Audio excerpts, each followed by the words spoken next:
Buenas noches, Vamos, Liz. Buenas noches, vamos Liz. a iniciar. Buenas noches, Liz. Buenas noches.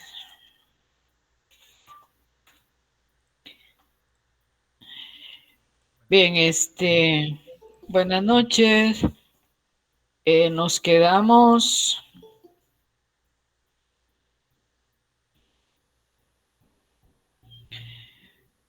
a explicar las características del derecho penal. Ahí nos quedamos, ¿verdad? Así es, Liz. Bien, correcto. Entonces, vamos a empezar con una de las características del derecho penal que señala que es una ciencia social y cultural. El derecho penal es una ciencia social y cultural porque se crea a través de la conducta del hombre, de la costumbre del hombre y muchas veces hasta del espíritu. Entonces, cuando señalamos que el derecho penal se crea a través de una conducta humana, eh, de la forma como se manifiesta esa conducta humana, también tenemos que tener en cuenta que cuando se señala que es una ciencia que es una ciencia social y a la vez cultural, aquí entra lo que es lo que conocemos como derecho consuetudinario. En toda la República de Guatemala, pues no en toda, ¿verdad? Pero en Guatemala existen algunos juzgados comunitarios en la que no escucha, y los demás me escuchan. Sí, Liz. Sí, le decía, ¿se escucha? Hay un compañero que no me escucha, pero no sé cuál sea la razón. Solo que se ubique, vamos a ver quién es. Juan Carlos.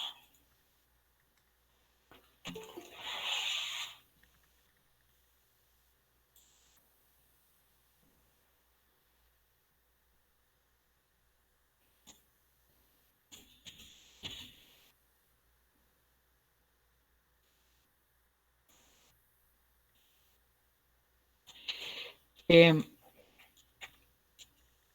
bien, entonces hablamos de lo que es el derecho consuetudinario. Eh, el fundamento de este derecho consuetudinario, pues por lógica, son las costumbres que tiene un pueblo y la manera de resolver los problemas y muchas veces los procesos por la comisión de los delitos.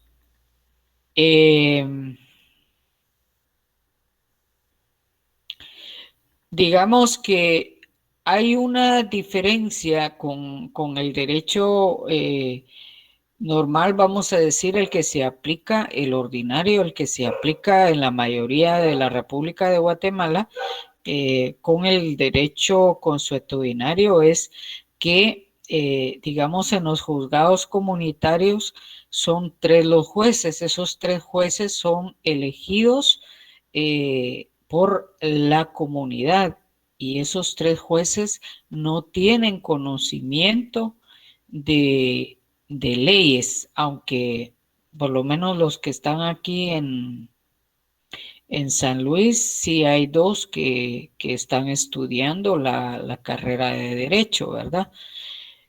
Pero lo que se aplica ahí, pues son una costumbre digamos, una forma de arreglar los problemas distintas, porque ese derecho consuetudinario pues no está normado, no está estipulado en una ley.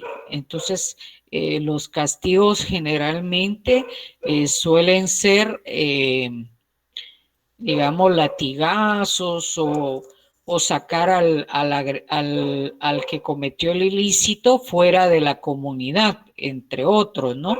Y algunos castigos que digamos que quienes tienen que ejecutar, en el caso de la comunidad, es es un grupo, voy a decirlo así, es como un grupo de personas ya ancianas que tienen la función de aplicar ese derecho consuetudinario. Ya cuando pasan al juzgado, pues ya le corresponde al juzgado comunitario aplicar esas costumbres como castigo para solventar una situación que se haya planteado, ya sea como delito o bien algún problema de la comunidad. Entonces, es una ciencia social porque nace de la conducta humana, no nace de eventos naturales, sino de una conducta humana, el cambio que puede ejercer la conducta de una persona. Y al mismo tiempo, pues es cultural porque, como les vuelvo a repetir, en muchos de los lugares, por ejemplo en Occidente, se aplica mucho este derecho consuetudinario. Se han visto personas que han robado, que les han dado latigazos, que tal vez no latigazos, pero es una más o menos así, el castigo, ¿no? O los han expulsado. Ha habido en ocasiones, por ejemplo, en los casos de un homicidio, cómo se le castiga al agresor a pagar por años una pensión alimenticia de las víctimas que dejó, o sea, los hijos del agredido, ¿verdad? Entonces, ese es un tipo, es una forma de arreglar los problemas diferentes a la aplicación o ejecución de las normas jurídicas penales guatemaltecas. ¿Alguna pregunta?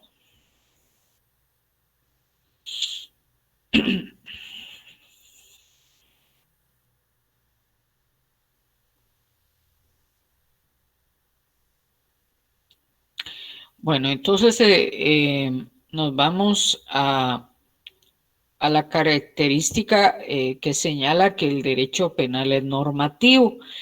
¿Y por qué es normativo el derecho penal? Pues porque está inmerso en un conjunto de normas jurídico-penales que contienen mandatos o prohibiciones encaminadas a regular una conducta humana. Entonces, por eso se le llama normativo, porque está encasillado por normas, por leyes, por códigos, en donde está contenido mandatos o figuras delictivas con prohibiciones y sanciones que van encaminadas a regular y controlar la conducta humana. Otra de las características es que es de carácter positivo. Bueno, es positivo porque está aplicado, ¿no? Es vigente, es de aplicación y es de obligación para todos los ciudadanos guatemaltecos el de darle cumplimiento.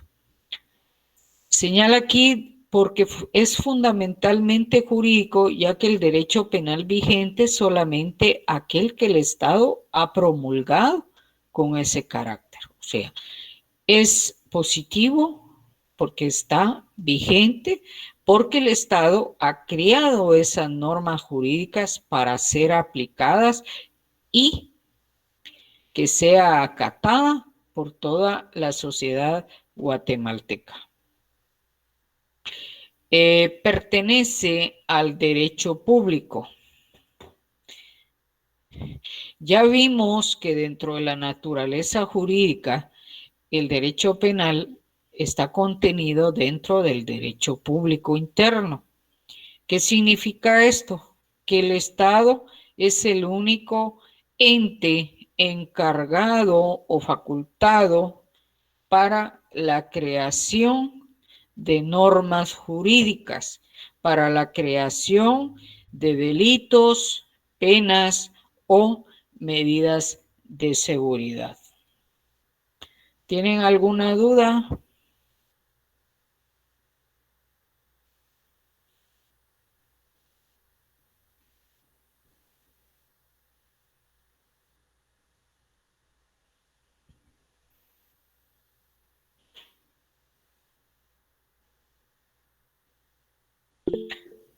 Bueno, continuamos. Otra de las características señala que el derecho penal es valorativo.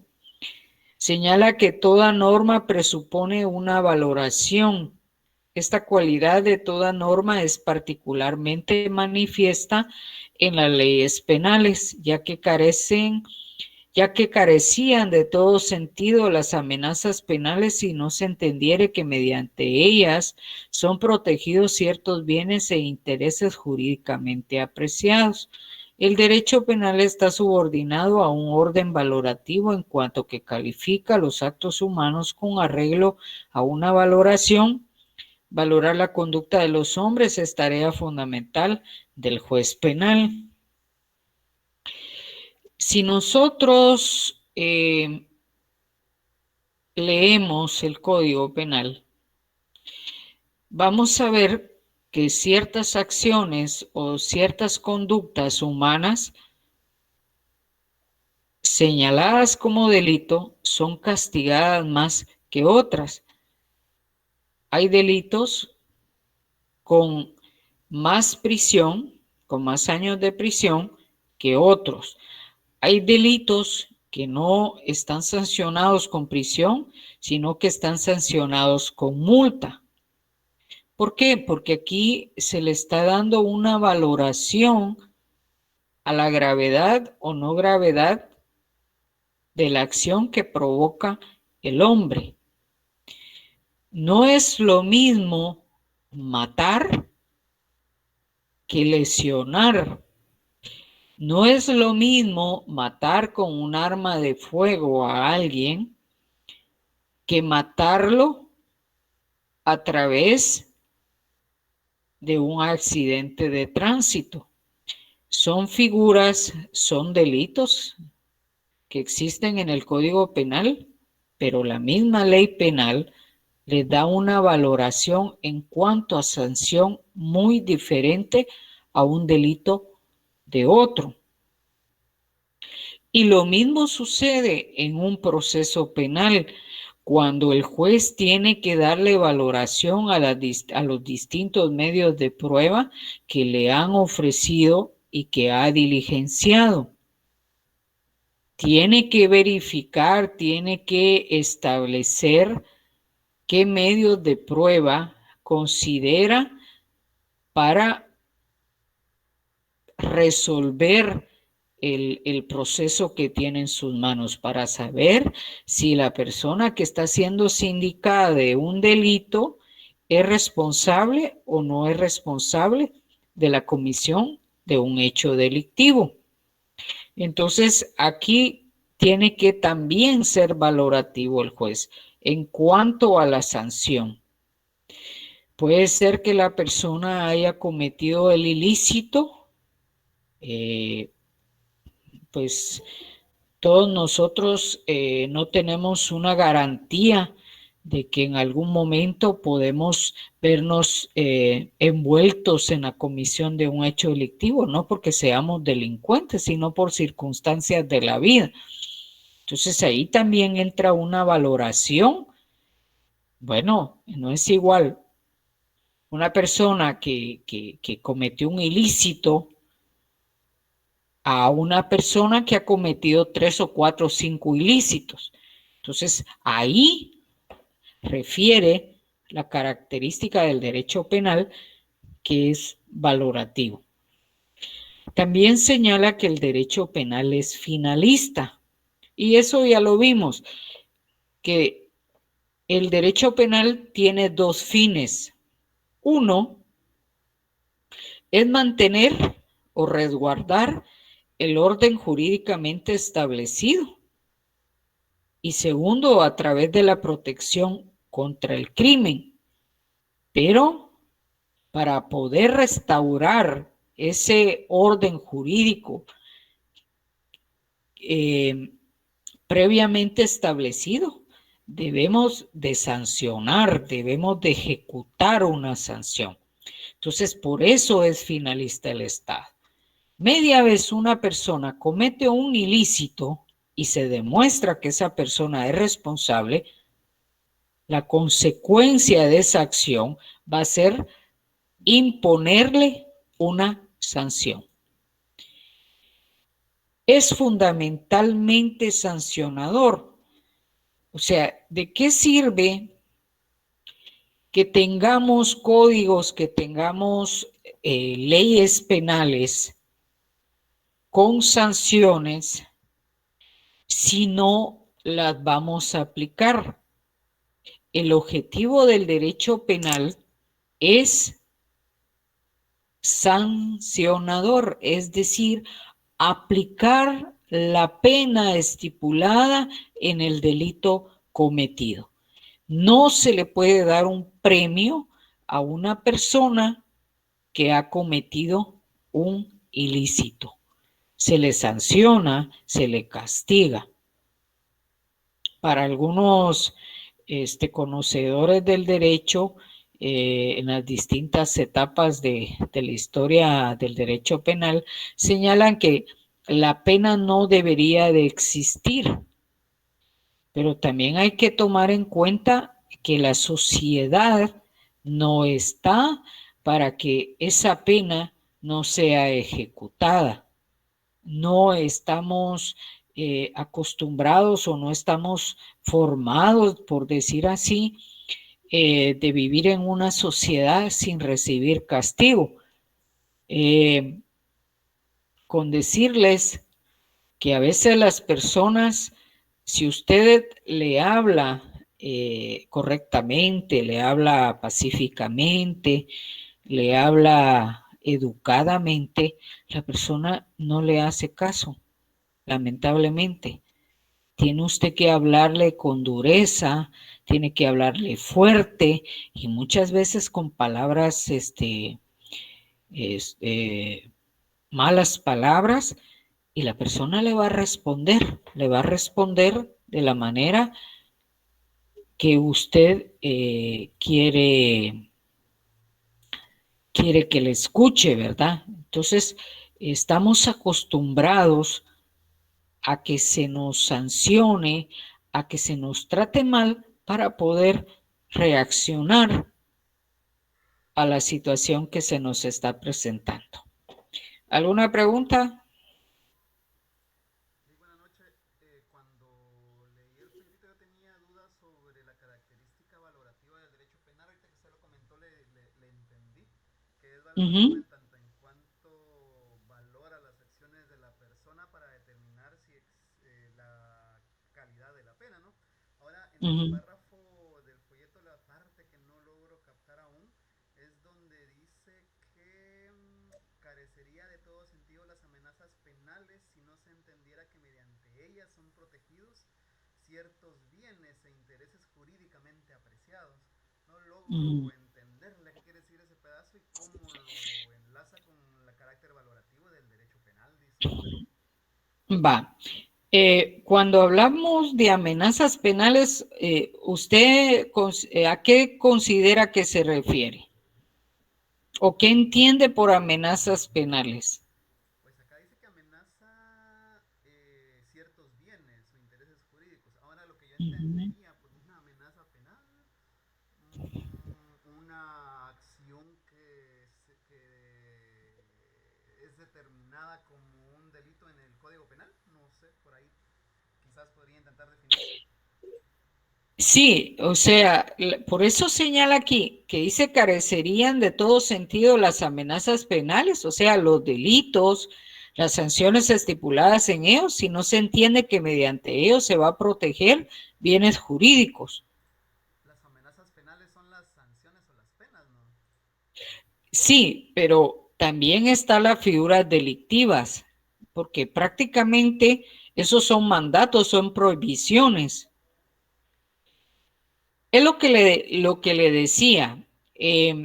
¿Por qué nosotros, para poder reaccionar bien, tenemos que ser sometidos a una coacción? ¿Por qué tenemos que ser amenazados muchas veces para realizar algo?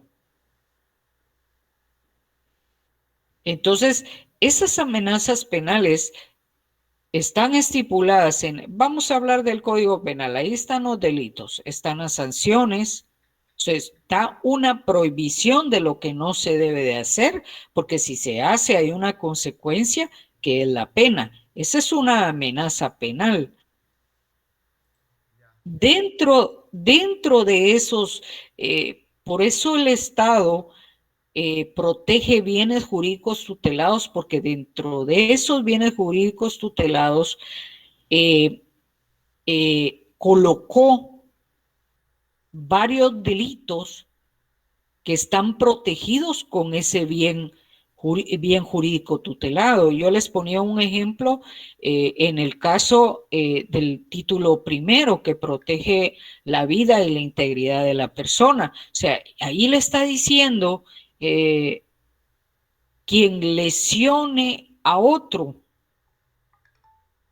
Entonces, si usted no quiere incurrir en esa amenaza penal, en ese delito y tener como consecuencia una sanción, usted no va a lesionar a nadie. Porque si usted lo lesiona, usted está cumpliendo, usted está obviando o digamos desobedeciendo ese mandato, esa prohibición de la norma, de que usted no tiene por qué herir o lesionar a nadie. Entonces, ese bien jurídico tutelado, usted lo va a encontrar en todo el Código Penal a través de los títulos, ¿no? Título primero, título segundo, 3, 4, 5, 6, así para adelante.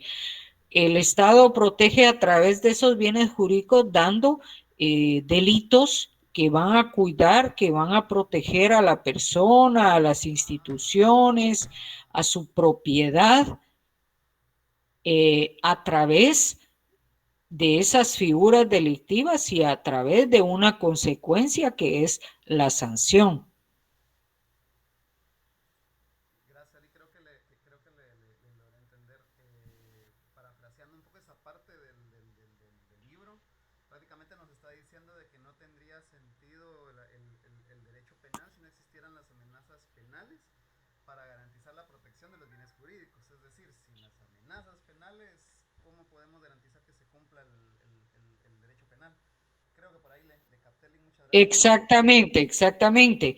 Y el valor que se le da es la misma creación de la ley, ¿no? Yo les hablaba de que no podemos estar hablando de un homicidio y un asesinato como figuras iguales, como delitos iguales, porque el asesinato está castigado con más pena y el homicidio con menos pena. Un accidente de tránsito resulta una persona fallecida, no le pueden valorar, o sea, no le pueden colocar la misma pena y no está estipulada la misma pena que como que usted con intención mató a alguien, porque hay una pena mucho mayor y entonces ahí se le está dando ese valor y se está protegiendo también a través de esa característica valorativa del derecho penal, para castigar con más dureza un delito mucho más grave que otro a través del bien jurídico tutelado. Muchas gracias, Alex. Solo una consultita rápida, tal vez saliendo un poquito del tema, pero me dio curiosidad ahorita con lo que estaba comentando. ¿La vida entonces es un bien jurídico, Lick? Sí, la vida y la integridad de la persona es un bien jurídico tutelado. Muchas gracias, muy amable. Pregunta Catherine, ¿y si es una amenaza por mensaje, podría demandar aunque no existiera violencia física? O sea, la amenaza, mire, pues, ahorita que toca a usted esa situación, le voy a decir algo. Yo tuve en mis manos una resolución de una institución de la Administración de Justicia, en la cual el funcionario señalaba lo siguiente. Ok. Sí, puede ser, sí, pero hay que tomar en cuenta que para la aplicación de la ley contra el femicidio tiene que cumplirse lo que está regulado en el artículo 7. No todas las amenazas venidas de un hombre a una mujer se pueden tipificar como violencia contra la mujer. Permítame un momentito.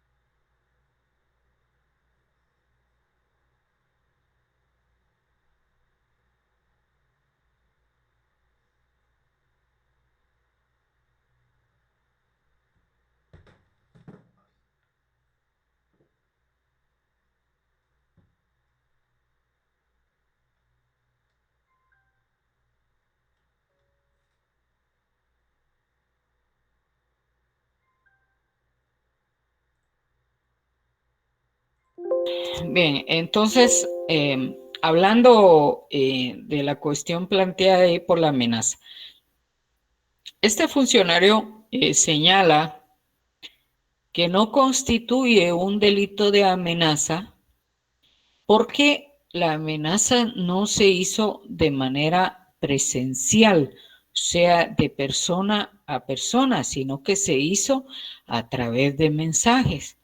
Si nosotros analizamos el delito, no se hizo presencial, sino que a través de mensajes. No se utilizó arma de fuego, dice. Entonces, si nosotros analizamos lo que está establecido en el artículo de amenazas en el Código Penal, en ningún momento señala que si no es por arma de fuego, si no es de manera presencial, el delito no se va a dar. Ahí señala quien amenazare a otro de muerte contra su persona, contra su propiedad, etcétera, etcétera. Es delito de amenaza, no necesariamente que porque se hizo a través de un mensaje, a través de una llamada telefónica y no se hizo presencial. El delito de amenaza es amenaza cuando se está amenazando la integridad o la vida de la persona. Ahora, hablando lo que planteó Juan Carlos con la cuestión de la ley de femicidio, ahí hay que tener mucho cuidado porque cuando se empezó a utilizar esa norma, ahí va parejo. Entonces, hay que leer los artículos 7, el artículo 7, que en donde señala cuándo se constituye el delito de violencia contra la mujer, pues, sea esta física, psicológica, sexual o económica, ¿no? O sea, un hombre que sube a un bus y se sienta a la par de una mujer y en eso viene y le dice es que tú eres una aquí, eres una allá, eres una hija de la aquí, que de la allá.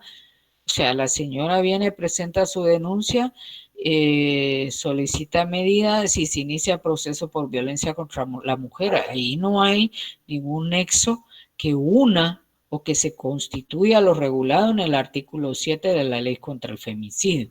Entonces, hay que tener mucho cuidado en cuanto a su aplicación. Entonces, volviendo, sí, la violencia contra la mujer se aplica contra un compañero de trabajo siempre y cuando se demuestre que hay una palabrita que se usa ahí que haya relación de poder. Si el compañero conmigo no es más, o sea, yo no le tengo miedo, puedo oponerme, tampoco es procedente. Hay que saber manejar esa situación. ¿Abuso de quién? ¿Abuso de autoridad de quién?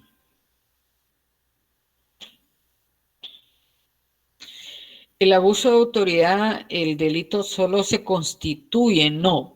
El abuso de autoridad se constituye solo cuando son funcionarios o empleados públicos que abusan de sus funciones. Bien, veamos otra de las características, señala que debe de ser preventivo y rehabilitador. Lo ideal sería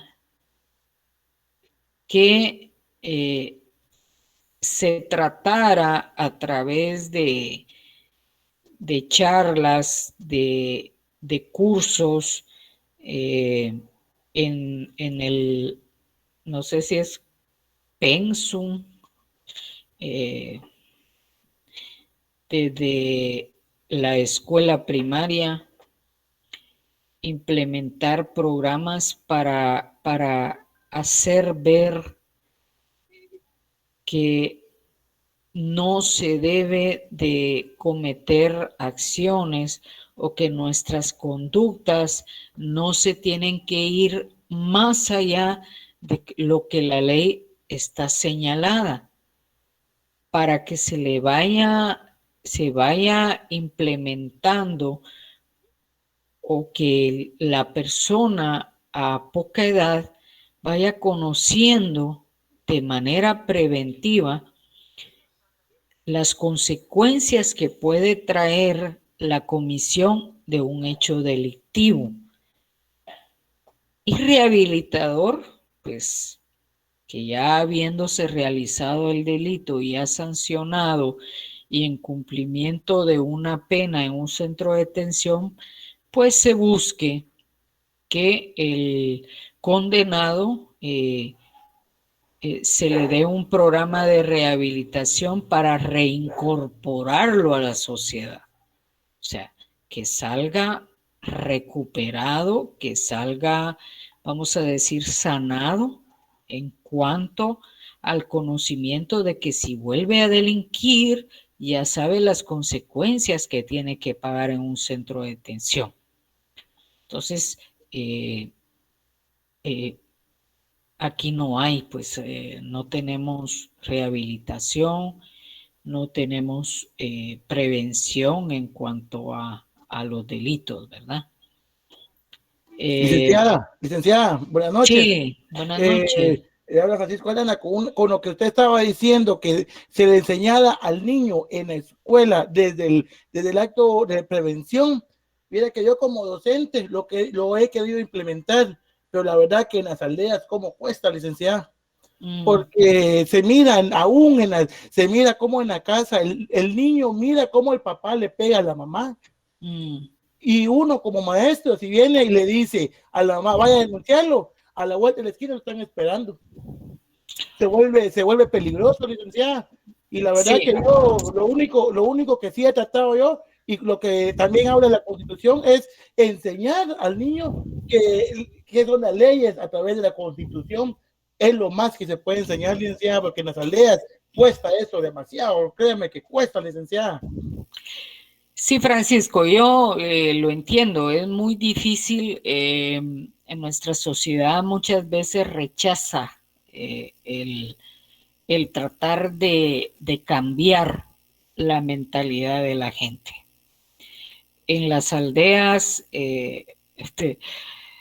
hay personas, bueno, no es hay personas, ¿va? Cuando se hace promoción de las leyes, de las leyes que protegen a la mujer, hay algo que dice ahí, que el pegarle a la mujer no es una costumbre. O sea, el hombre no puede justificar que le pegó a una mujer porque así es la costumbre, ¿va? Y muchas veces en las aldeas se tiene esa costumbre de pensar de que la mujer es como la hija y que le puede pegar las veces que quiera y que la mujer tiene que aguantar y que los hijos miran y crecen en ese círculo de violencia que más adelante va a ser lo mismo, porque ese es un círculo vicioso, ¿no? Ve el niño que el padre le pega a la madre, el niño cuando crezca, se case, va a ser lo mismo. Entonces, cuesta, pero cuesta porque al final de cuentas, el de usted es una iniciativa personal, es voluntario, pero no hay una normativa, una reglamentación dentro del Ministerio de Educación y otras instituciones que puedan aplicar esa prevención a través del conocimiento de las leyes, a través del conocimiento de que no podemos andar haciendo cosas que la ley prohíbe. A veces,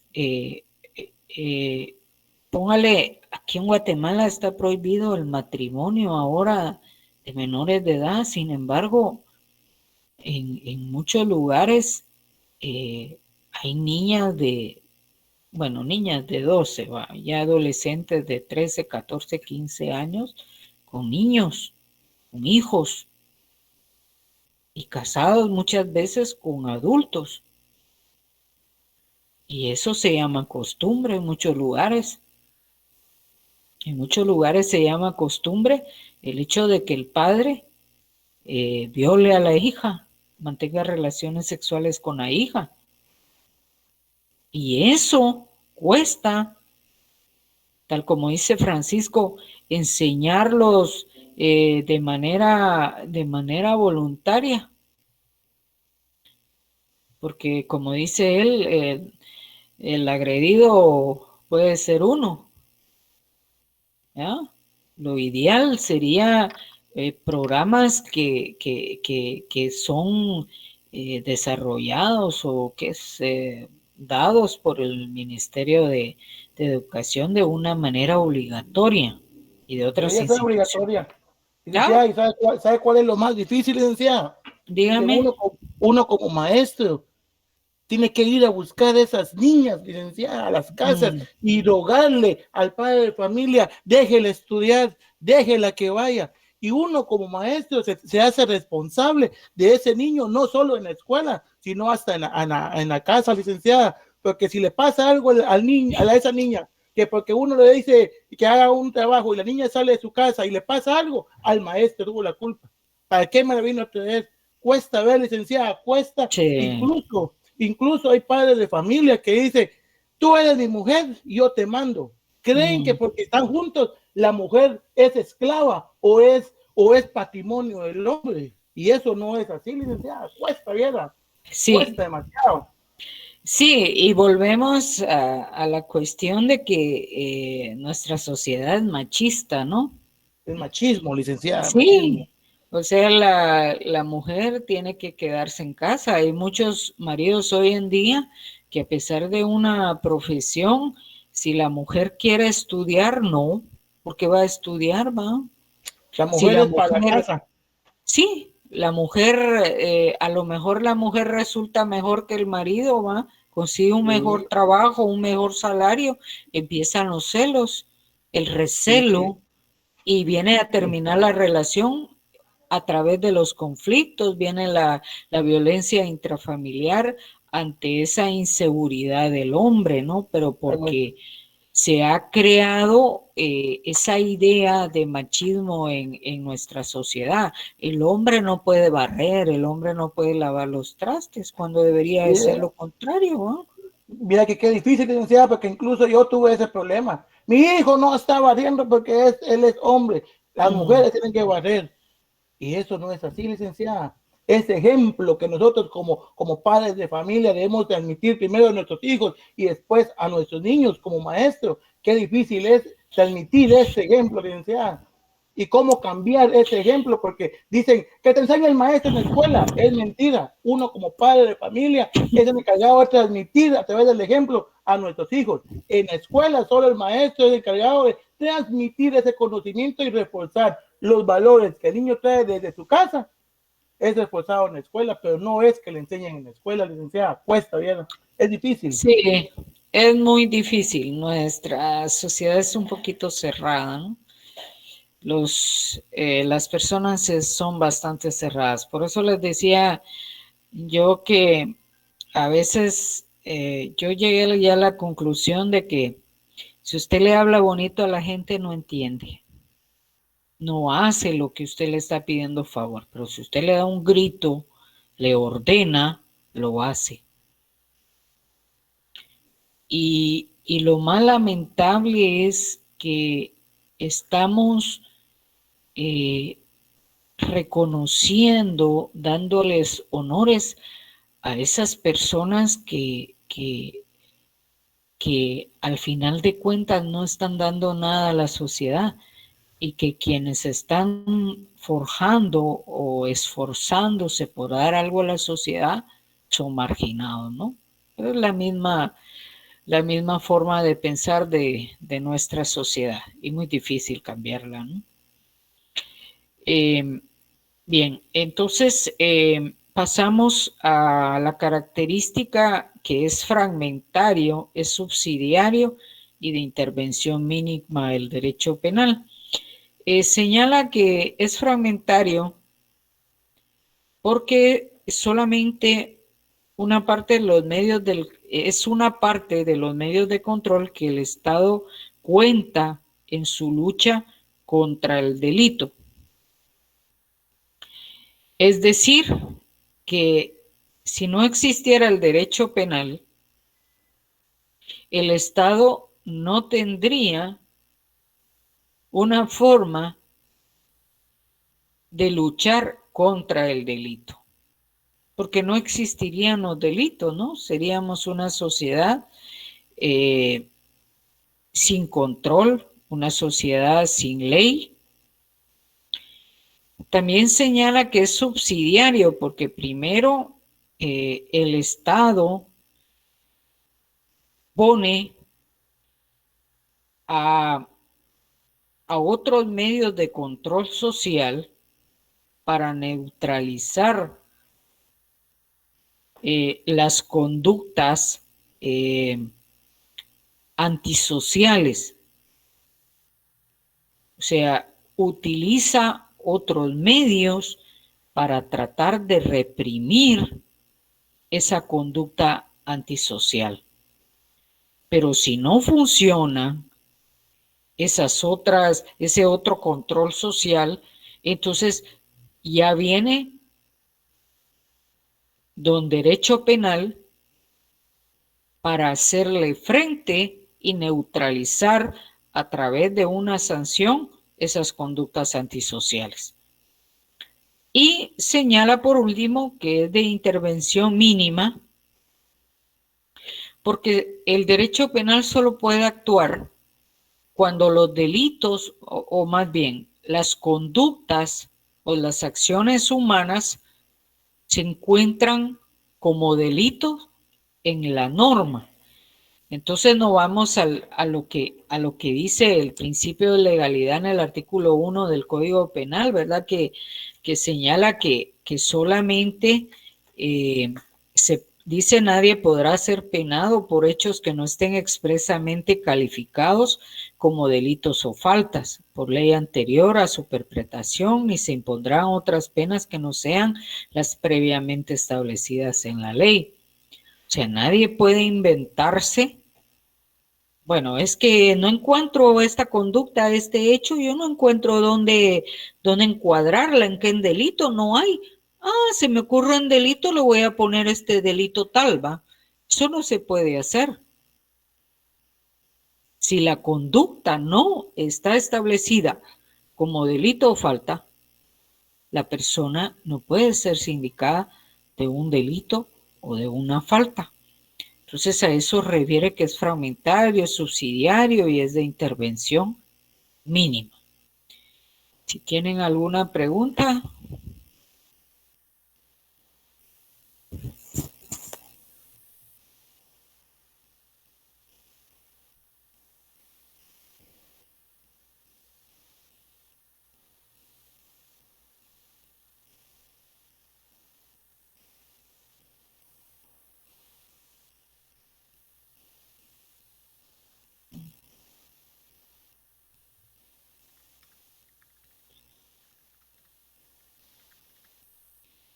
Ok, bueno, solo permítame un momentito.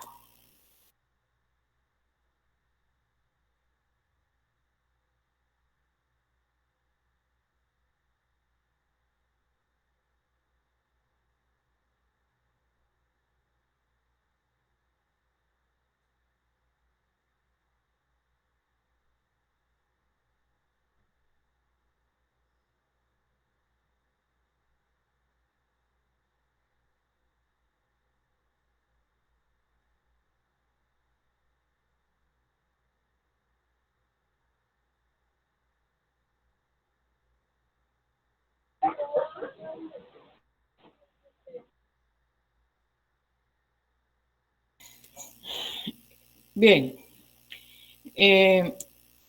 empezamos entonces con la cuestión de la evolución histórica del derecho penal, las distintas etapas y distintas épocas de la evolución del derecho penal. Vamos a empezar que señala que el derecho penal pues es antiguo como la humanidad, ya que los hombres son los únicos protagonistas de esta disciplina, de tal manera que las ideas penales han evolucionado a la par de la sociedad. Las expresiones humanas con algún significado social surgen en la vida de relación, en la convivencia humana, en el trato diario de unos con otros. El entrar en relación unos con otros se exterioriza la conducta del ser humano y es a través de esa manifestación de su conducta que el hombre realiza acciones u omisiones que le permiten expresarse. Es decir, actúa o se abstiene de actuar según su voluntad. Y estas acciones o omisiones pueden ser ofensivas cuando no son socialmente relevantes, son aceptadas y permitidas por el Estado en cuanto no lesionan ni ponen en peligro un bien jurídico tutelado. Sin embargo, cuando estas acciones o omisiones dañan o ponen en peligro este interés jurídicamente tutelado, son reprobadas y reprimidas por el derecho penal a través del Estado y de una sociedad jurídicamente organizada como la nuestra. El derecho penal funciona en general como sistema tutelar de los valores más altos, ello es, interviene solamente ante la vulneración de valores que una sociedad en un momento dado reputa fundamentales. Es decir, que el derecho penal va de la mano con el desarrollo de la humanidad, calificando conductas que pueden ser conductas ofensivas, agresivas, que dañen un bien jurídico tutelado, o bien no acciones no ofensivas que no puedan perjudicar un bien jurídico tutelado. El Estado va a actuar a través del derecho penal cuando ese actuar de la voluntad de una persona o personas se manifieste a través de agresiones, a través de lesiones que pongan en riesgo ese bien jurídico tutelado. Entonces tenemos la época de la venganza privada. En la época de la venganza privada, pues la persona que recibía una agresión era la que tomaba y la que hacía justicia por su propia mano. La persona tenía, vamos a decir así, la ventaja que si esa persona había sido agredida por otra y digamos le había cortado 2 dedos, la persona agredida en son de venganza tenía que ejercer el mismo castigo, ni mínimo ni máximo castigo. Si le habían quitado 2 dedos, tenía derecho a quitarle 2 dedos a la otra persona, pero no le podía quitar la mano o no le podía quitar un dedo. Tenía que ser la misma agresión que había sufrido. Entonces aquí nace y es creada o conocida la ley del talión, que es diente por diente y ojo por ojo. No significa que por una agresión, que por un diente le van a quitar un diente a otro, ¿no? Es no tomarlo tan de la forma que está señalado aquí, pero lo que quiere decir es que usted, al momento de una agresión, usted podía actuar, ejercer esa justicia por su propia mano y tener la oportunidad de que la misma agresión que había recibido, usted la podía hacer a la persona que se la había causado. ¿Alguna pregunta o algún comentario, alguna participación?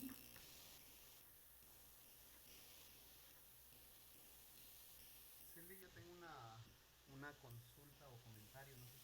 Lo que pasa es que, tal vez usted me indica si me equivoco, leo una contradicción porque aquí dice que el derecho penal nace con la humanidad. Sin embargo, en las características que vimos anteriormente, indica que el derecho penal es normativo, o sea que está estipulado en normas jurídicas que estipulan una acción y una pena. Y también indica que es positivo, es decir, de que sigue la normativa vigente. También acabamos de comentar sobre la primera etapa de la venganza privada, en donde se indica, yo creo que por ahí adelante va a estar el ejemplo de Pueblo Hebreo y me parece que también data de las primeras evidencias de escritura de derecho, que creo que se puede ver Hammurabi, si no estoy mal. El asunto es que la contradicción que hallo yo es de que diga de que nace el derecho penal junto con la humanidad. Yo más pienso que nace junto con la escritura o cuando podemos tener nosotros evidencia científica de que unas normas fueron estipuladas, establecidas y aplicadas. Pero no sé qué me dice usted, Lick. Esa opinión tengo yo referente al folleto. Siento que se contradice en esa parte.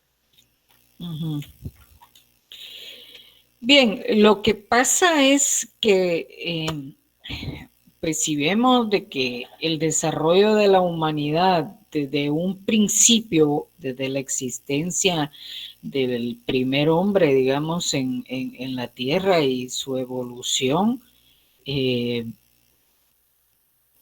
antes no había una convivencia armónica. A través de ese rompimiento, de esa armonía de la convivencia de las personas, es que empieza a surgir esas normas. O sea, tal vez no estaba codificado, tal vez no se le daba el nombre de derecho penal y a lo mejor no eran normas jurídicas tan así, ¿verdad? Como normas jurídicas, pero sí tendría que haber habido un control, una forma de controlar la sociedad. El derecho penal pienso que surge ante ese cambio de conducta de la humanidad, cuando ya se empieza a tener necesidad de poder controlar la conducta de los seres humanos en una sociedad.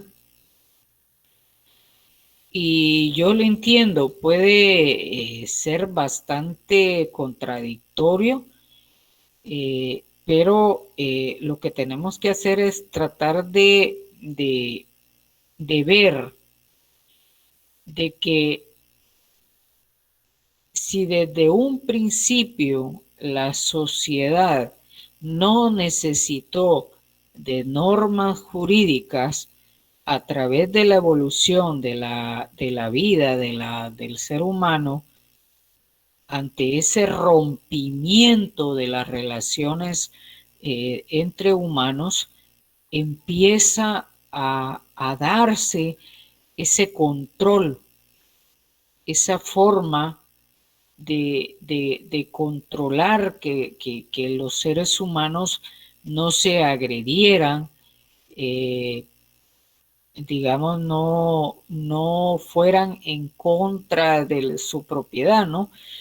Tendríamos que estudiar muchísimo los primeros años de vida del ser humano para poder determinar si en verdad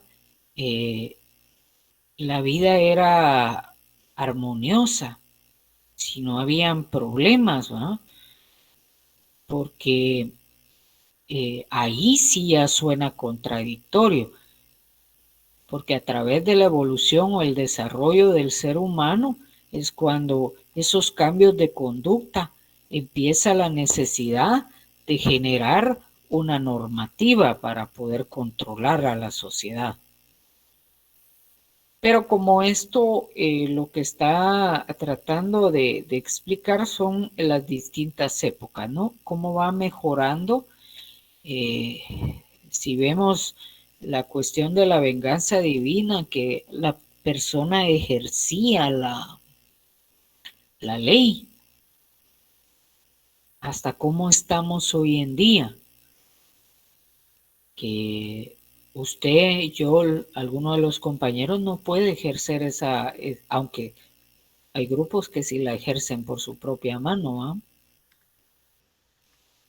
Una consulta relacionada con el mismo tema. Póngale en el caso de las primeras organizaciones humanas, en el caso de la tribu, de la agencia, en donde según se establece de ciertas teorías como las del origen del Estado de este señor de Engels y Marx, ellos a grandes rasgos comentan de que se organizaban en tribus y los que tenían cierto poder para dictaminar sobre las decisiones relacionadas al derecho eran los ancianos o los consejos, pero no había una normativa escrita. O sea, sucedía como el ejemplo de Salomón en la Biblia, ¿no? De que llegaron las dos señoras que se peleaban al nene y Salomón, sin haber una norma escrita, sin haber un derecho a que ante tal situación, tal pena, él se lo inventó de que iba a partir al nene en dos, ¿no? Entonces, insulto, eso ya era derecho penal o ya era derecho como tal.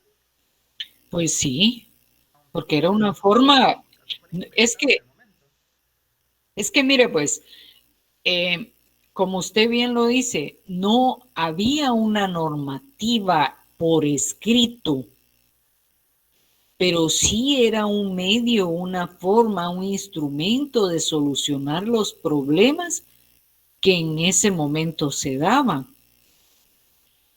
Por ejemplo, hoy en día, un juez llega un caso y hay momentos en que el juez no sabe cómo solucionar el problema. De repente se le alumbra, ¿va? Y lo tira al conocimiento de las partes.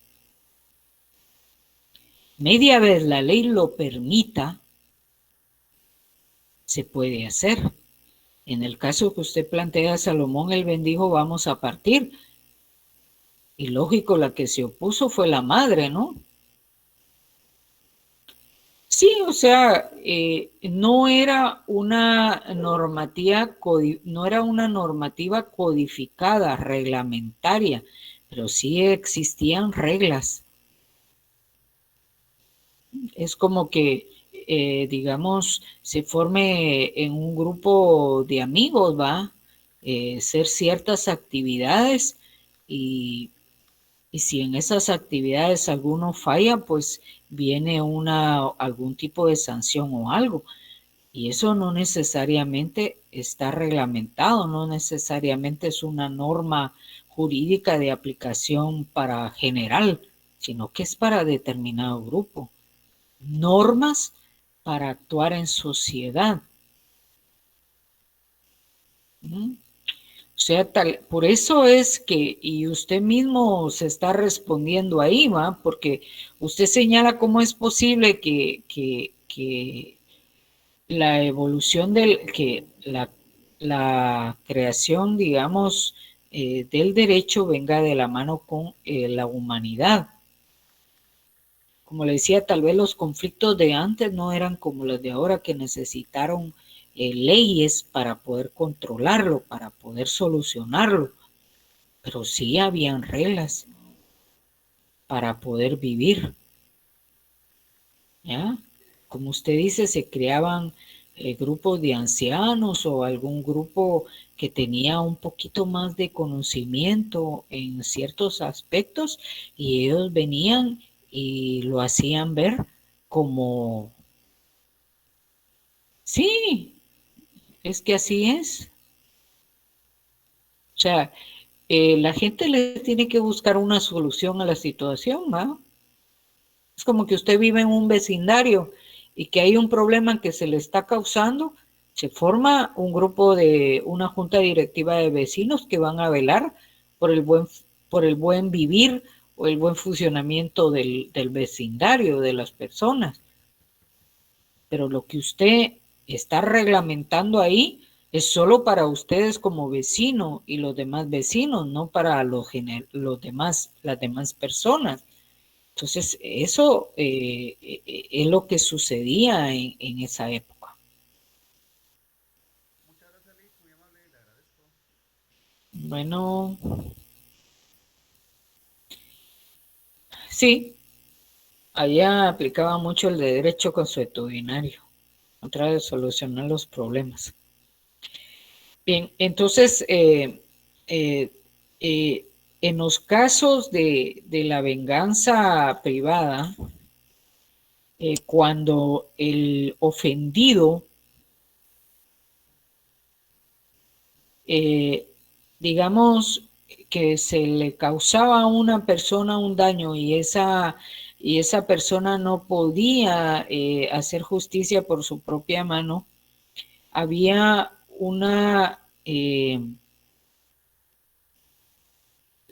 un como medio o instrumento que se llamaba composición, y a través de él el ofensor o su familia entregaban al ofendido lo suyo cierta cantidad de dinero para que estos no ejercitaran el derecho de venganza. Es decir, bueno, a mí me cortó la mano fulanito y pues fulanito y su familia, con tal de que yo no ejerza esa venganza de ir a cortarle también la mano a fulanito, entonces ellos me entregan una cantidad de dinero y ahí quedaba saldada la venganza. Y viene la época de la venganza divina. Dejamos digamos, la ejecución de la justicia o de la venganza de individual, la aplicación de la justicia por la persona, y pasamos a la venganza divina, donde la administración de justicia la ejercía la iglesia a través de los sacerdotes. Ellos ejecutaban la justicia en nombre de Dios. Aquí se señala que las penas se imponían para que el delincuente expíe su delito y la voluntad divina deponga su cólera. También señala que era posible o es posible encontrar resabios de tal sistema en la Edad Media, en la que algunos estados asumieron la lucha contra el delito, pero en la que en algunos tiempos se confundieron los poderes estatales y eclesiásticos. Yo no sé si se recuerdan o hayan leído ustedes que mucho de este ejercer de justicia penal por parte de la iglesia se presentó con mucha gente que quemaban en la hoguera, ¿verdad? Porque señalaban que eran brujas o porque eran contrarios a los pensamientos de la iglesia en ese momento. Entonces, aquí hay una diferencia de la forma de cómo en estas dos épocas se aplicaba la justicia penal de una manera distinta. En la época de la venganza pública, aquí el poder de aplicación de la justicia penal o del derecho penal la tenía el Estado. Pero el Estado aplicó o aplicaba en esa época el derecho penal de una manera exagerada. Se extralimitaba en la aplicación de las penas. A veces los delitos eran menores, pero la pena era exagerada. La pena en esa época era considerada un tormento. Se castigaba con severidad y crueldad algunos hechos que hoy día son indiferentes, como los delitos de magia y hechicería. Aquí en Guatemala, y no sé si en el grupo de ustedes el compañero mencionó,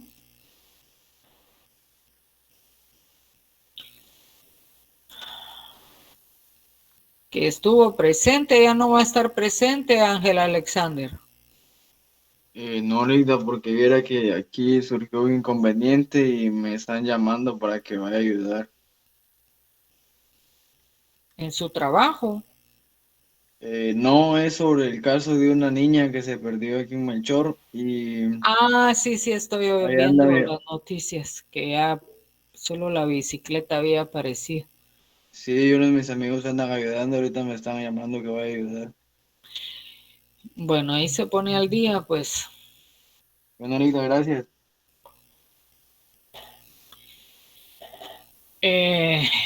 Bueno, a veces son lamentables estas situaciones, pero bueno.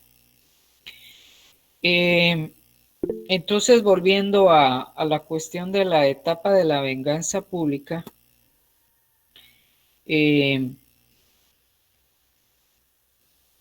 señalaba un compañero, no sé si de esta sección, en el caso de un señor que lo tachaban de hechicero, de brujo, creo que ahí en San Luis fue que lo mataron. San Luis creo que fue. Entonces, estos casos de brujería no se pueden probar. Yo voy con alguien que hace curaciones o cura a través de métodos naturales, y en un momento determinado, si yo me pongo enferma, yo no puedo ir a presentar denuncia al Ministerio Público y decir, mire, a mí me hizo brujería el señor fulano de tal, porque a la hora de hacerme una evaluación médica va a salir que yo estoy enferma de algún problema, de alguna enfermedad, pero no va a aparecer ahí por hechicería o brujería, ¿verdad? Pero en esta época, esos delitos o se constituían como delitos gravísimos y eran juzgados por tribunales especiales. Exactamente, ese es que le prendieron fuego. Entonces señala aquí que esta etapa constituye uno de los episodios más sangrientos del derecho penal europeo en los siglos XV y XVIII. Al respecto, el escritor Cuello señala que para luchar contra la criminalidad desbordante de aquellos tiempos, el poder público no vaciló en aplicar las penas más crueles, la muerte, acompañada de formas de agravación espeluznante, las corporales consistentes en terribles mutilaciones, las infames, las pecuniarias impuestas en forma de confiscación. Es decir, las penas eran exageradas. La pena para ciertos delitos trascendía a los descendientes del reo y ni la tranquilidad de las tumbas se respetaba, pues se desenterraban los cadáveres y se les procesaba. Reinaba en la administración de justicia una completa desigualdad, porque a los nobles se les aplicaba las penas más suaves y las penas más graves se les aplicaba a los plebeyos y a los siervos. O sea, no había una igualdad en la aplicación de la justicia. Entonces, el Estado tuvo que ejercer estas penas o ejecutar estas penas debido al aumento de la criminalidad en esa época. ¿Algún comentario?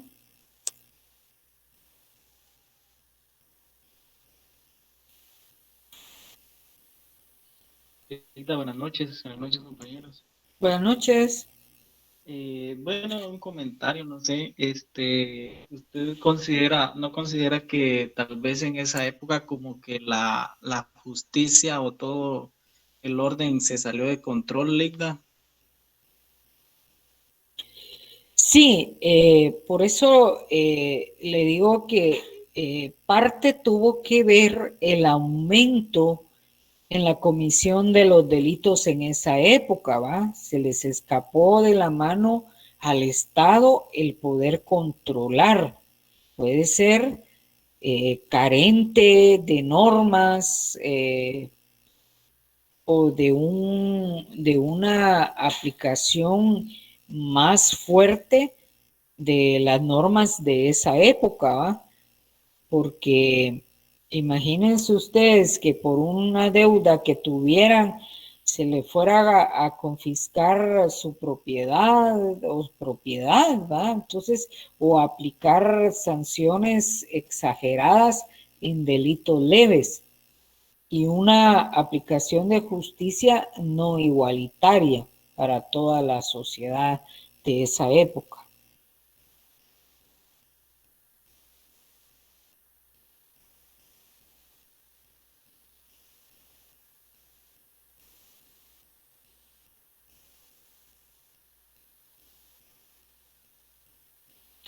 Bueno, entonces continuamos.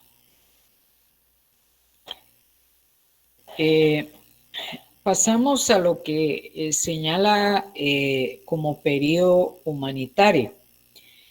Debido a la crueldad que se vivió en la época de la venganza pública, dio como resultado una humanización en cuanto a las penas y en cuanto al procedimiento penal.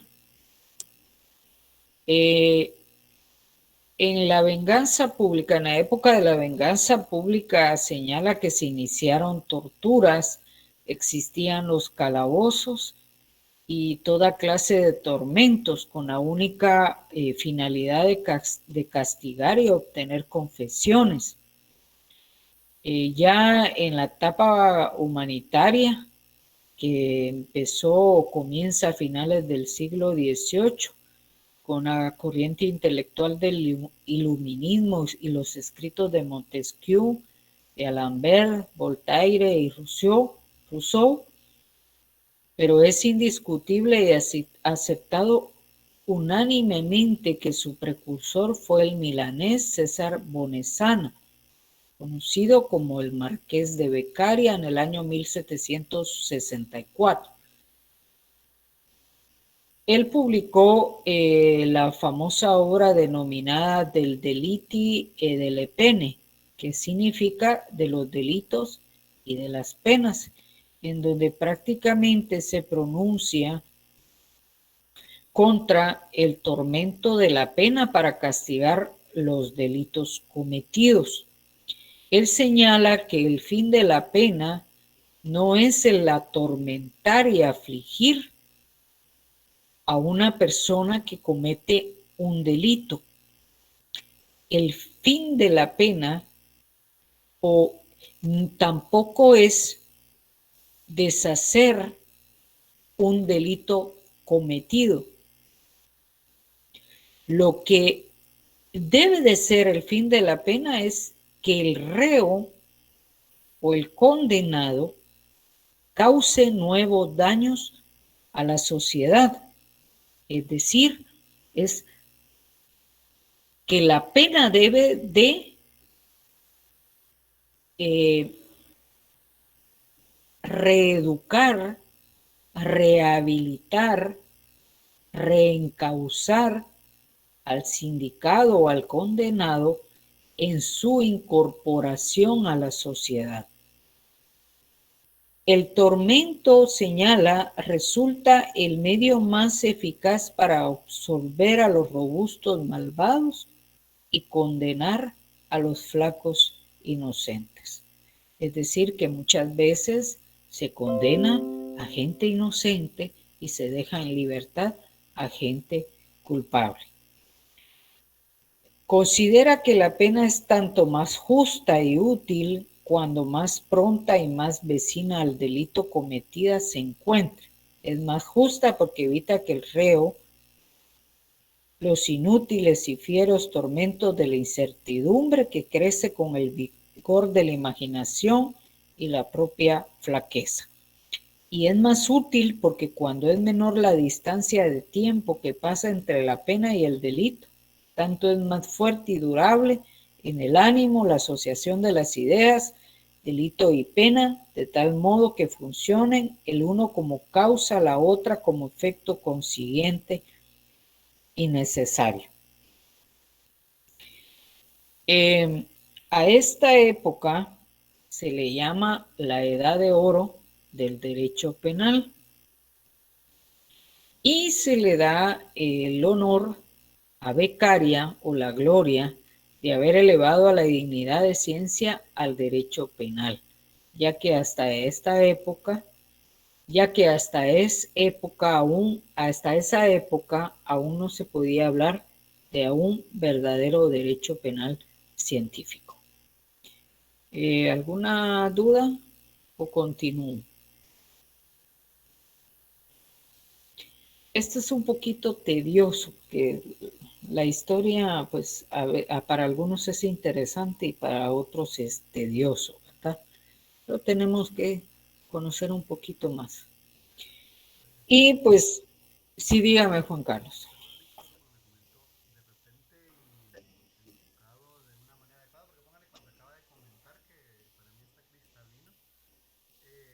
Me explica un poco una de las dudas que tenía antes, porque arriba estudiamos sobre las características del derecho penal. Yo entendería las características actuales del derecho penal. En la antigüedad, lo que nos está comentando es que el derecho penal no tenía esta característica de ser de prevenir ni de rehabilitar, ¿no? Entonces, prácticamente nos está contando un poquito de dónde van surgiendo y cómo va siendo el camino a las características del derecho penal actual. Entonces, desde ese punto de vista, me parece bastante interesante, Lick, muchas gracias. Gracias, Juan Carlos. Entonces, nos vamos a la etapa científica, ¿va? Ya en la edad de oro del derecho penal, como les señalé, Beccaria pues le da ese nombre o convertir al derecho penal en ciencia. En etapa científica se inicia con la obra de César Bonesana el Marqués de Beccaria, y subsiste hasta la crisis del derecho penal clásico, con el aparecimiento de la escuela positiva. La labor de sistematización que realizaron Francesco Carrara y los demás protagonistas de la escuela clásica llegaron a considerar al derecho penal como una disciplina única, general e independiente, cuyo objetivo era el estudio del delito, de la pena, desde el punto de vista estrictamente jurídico. Luego aparece la escuela clásica. Luego de la escuela clásica, aparece la escuela positiva. Y la escuela positiva tenía ideas totalmente distintas, al extremo de que Enrico Ferri consideró que el derecho penal debía desaparecer totalmente como una ciencia autónoma para convertirse en una rama de la sociología criminal, auxiliándose para su estudio del método positivista o experimental, contrapuesto al lógico abstracto de la escuela clásica. En este periodo del derecho penal sufre una profunda transformación a causa de la irrupción de las ciencias penales. Enrico Ferri estudia la etiología de la delincuencia y pone de relieve el influjo de los factores individuales, antropológicos, físicos y sociales en los que se condensa la etiología de la criminalidad. De esa manera se deja de considerar el delito como una entidad jurídica para convertirse en una manifestación de la personalidad del delincuente. La pena deja de tener un fin puramente retributivo y se convierte en un medio de corrección social o defensa social. Luego de esta etapa, Eugenio Cuello Calón considera que surge el llamado derecho penal autoritario, producto de la aparición de regímenes políticos totalitarios con rasgos netamente peculiares que por su espíritu y orientación presentaban un vivo contraste con el derecho penal liberal e individualista, proveniente de las ideas del siglo de las luces y de la Revolución Francesa. Su característica principal era el proteger al Estado, por lo cual los delitos de tipo político que en regímenes democráticos tuvieron trato benévolo en grado sumo, fueron considerados como infracciones de especial gravedad y castigados severamente. Es decir, que hay ciertas características con la aparición de la escuela clásica y la escuela positivista. Por un lado, la escuela clásica señalaba que el derecho penal era una disciplina única, general e independiente, que el objetivo que tenía era el estudio del delito y de la pena de manera jurídica. Al contrario, la escuela positivista señalaba que el derecho penal debería de desaparecer como una ciencia autónoma y convertirse como una rama de la sociología criminal, auxiliándose para su estudio del método positivista o experimental.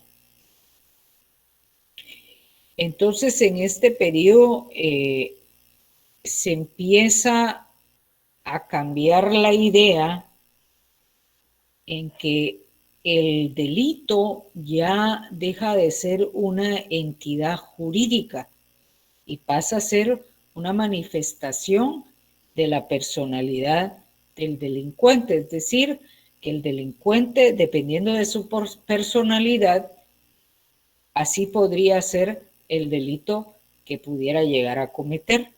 La pena deja de tener un fin puramente retributivo y se convierte en una corrección social o de defensa social. nos vamos acercando un poquito a lo que la pena es hoy en día, ¿no? Es corregir a una persona de la comisión de un hecho delictivo, protegiendo supuestamente a la sociedad de esa persona. Y pues luego aparece el llamado derecho penal autoritario de acuerdo a Cuello Calón, que aparece principalmente en regímenes políticos totalitarios, donde se considera esos delitos políticos como delitos no graves, pero también en los regímenes democráticos ya se le da un tono de más gravedad a esos delitos políticos. En la época moderna, pues ya es prácticamente estamos hablando de lo que sucede hoy en día. Se señala que el derecho penal es una ciencia eminentemente jurídica, que trata los problemas relacionados al delito, al delincuente, a la pena y a las medidas de seguridad.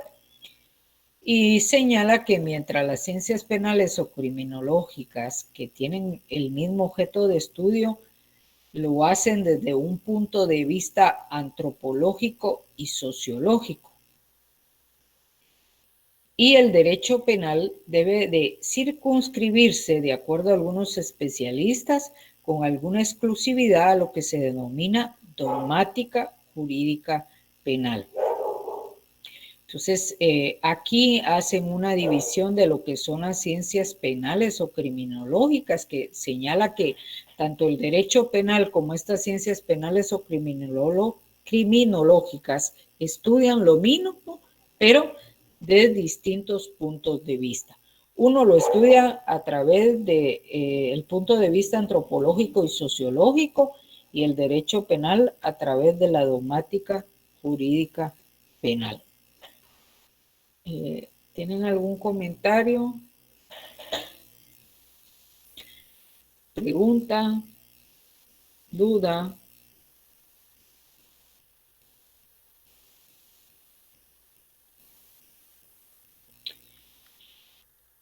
Bueno, compañeros, vamos a dejar aquí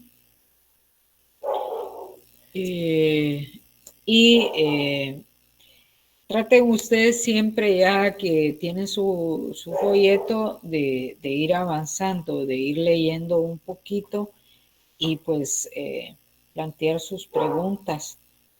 El que ustedes lean es más rápido para la explicación, ¿verdad? Y avanzan pues algunos temas que tenemos aquí.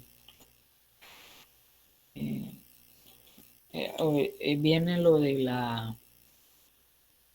las escuelas, pero hay algunos temas que solamente se los voy a dejar para que ustedes lo lean y lo puedan trabajar ustedes en su casa, pero eso es un poquito más adelante. Entonces, les agradezco su atención y espero verlos, si Dios lo permite, el día lunes a la misma hora y por el mismo canal. Con Juan Carlos les voy a hacer llegar el vínculo. Gracias, Ligda. Feliz noche. Feliz noche, que descansen. Feliz noche. Feliz noche, Lick. Feliz noche, Feliz Linda. noche. Buenas noches. Feliz noche, Ligda. Buenas noches. Feliz noche, Lick.